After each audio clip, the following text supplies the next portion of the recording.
Hello বন্ধুরা, সবাই কেমন আছো?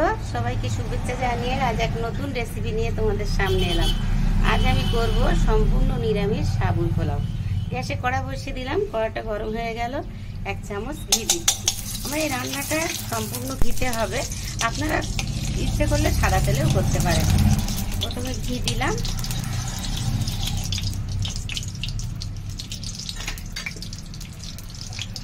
ঘিটা গরম হয়ে গেল, আমি বিনস দিলাম। বিনসটা নেড়ে চেড়ে একটু ভাজা ভাজা মতো করে নেব।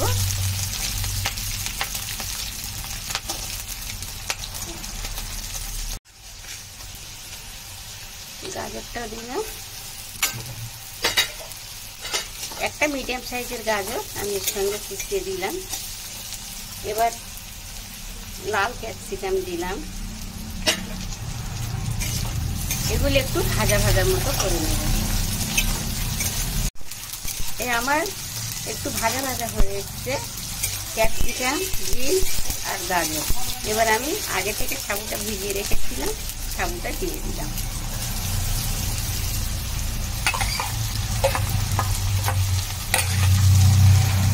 দুটো তেজপাতা দিলাম,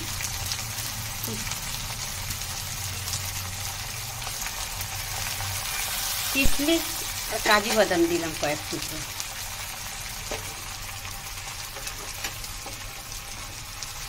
এবার আমি এই 10 মিনিট মতো নাড়াচাড়া করে নেব।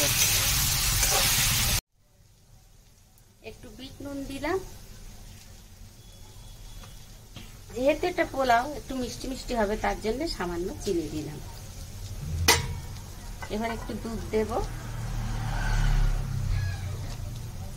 পোলাওতে বন্ধুরা দুধ দিলে পোলাওয়ের স্বাদ আরো বেড়ে যায়। একটু দুধ দিলাম অল্প করে, এটাতে কোনো জল দিতে লাগবে না। এবারে নেড়ে চেড়ে আমি ঢাকা দিয়ে রাখবো 5 থেকে 7 মিনিটের মতো।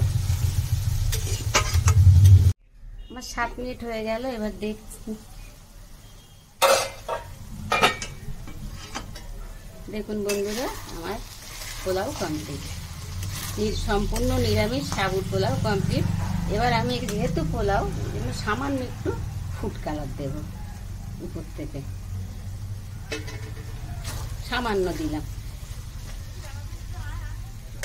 আর অল্প একটু ঘি উপরে দিয়ে দেব, কেন কি তার ধরুন সেন্টটা খুব সুন্দর হবে। দেখুন বন্ধুরা, আমার পোলাও রেডি। এবার আমি তৈরি হয়ে গেল আমার পোলাও। বন্ধুরা, তৈরি হয়ে গেল আমার সম্পূর্ণ নিরামিষ সাবুর পোলাও। আমার এই রেসিপিটা যদি আপনাদের ভালো লেগে থাকে আমার চ্যানেলটাকে সাবস্ক্রাইব করবেন, কমেন্ট ও শেয়ার করতে ভুলবেন না। আজ আসি, আবার অন্য রেসিপি নিয়ে আপনাদের সামনে হাজির।